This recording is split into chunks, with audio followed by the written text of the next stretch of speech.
আজকের বিশ্বে কৃষিখাতের সবচেয়ে শক্তিশালী দেশগুলোর কথা বললে সবার আগে আসে চীন।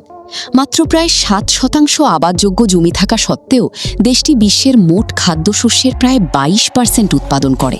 ধান, গম, ভুট্টা, সয়াবিন সব ক্ষেত্রেই তাদের উৎপাদন বিশাল। দ্বিতীয় অবস্থানে রয়েছে যুক্তরাষ্ট্র। আধুনিক কৃষি প্রযুক্তি ও যান্ত্রিকীকরণের জন্য দেশটি বিশ্বজুড়ে পরিচিত। এখানে উন্নত মডেলের মাধ্যমে আখ, আলু, কফি, সুগার বিট সহ নানা ফসল উৎপাদন হয়। তৃতীয় স্থানে ব্রাজিল, বিশ্বের অন্যতম কৃষি শক্তি।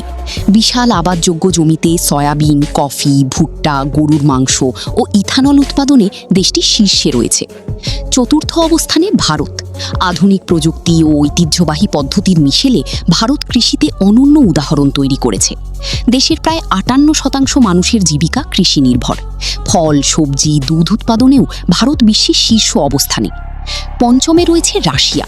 বিশাল জমিতে গম, আলু, বার্লি, ভুট্টা উৎপাদন হয়। গমকে দেশটির প্রধান খাদ্যশস্য ধরা হয়। ষষ্ঠ স্থানে ফ্রান্স। ইউরোপের কৃষি শক্তি হিসেবে পরিচিত এই দেশ খাদ্যশস্য, দুধ ও চিনির বিট উৎপাদনে এগিয়ে। আর সপ্তমে রয়েছে মেক্সিকো। গম, ভুট্টা, আখ, মরিচ সহ নানা ফসলের পাশাপাশি অ্যাভোকাডো ও বিভিন্ন ফল উৎপাদনে দেশটি গুরুত্বপূর্ণ ভূমিকা রাখছে। সব মিলিয়ে আধুনিক প্রযুক্তি, প্রাকৃতিক সম্পদ আর দক্ষ ব্যবস্থাপনার কারণে এই দেশগুলো আজ বিশ্বের কৃষিখাতকে নেতৃত্ব দিচ্ছে।